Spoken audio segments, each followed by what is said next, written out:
Let me show you how to remove this OK button from your lock screen of your Samsung S26. So for example, once you actually enter your PIN, you actually do not have to press the button to confirm it. So yeah, let me show you. So first you simply go in your settings and security and privacy settings, lock screen.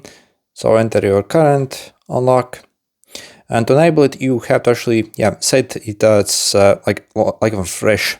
So you click, for example, the pin code, and for this function to work, you have to actually enter a pin code that is at least 6 digits in length. If you enter shorter, as you will see, it won't actually work. But if you see, if you enter 6 digits, it actually shows this option to confirm pin without tapping. Okay, so make sure this is selected.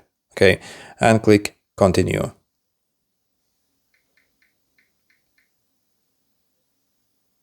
Okay, and let's test it. So you see, and the phone unlocks, without me having to press the button. Okay, good luck.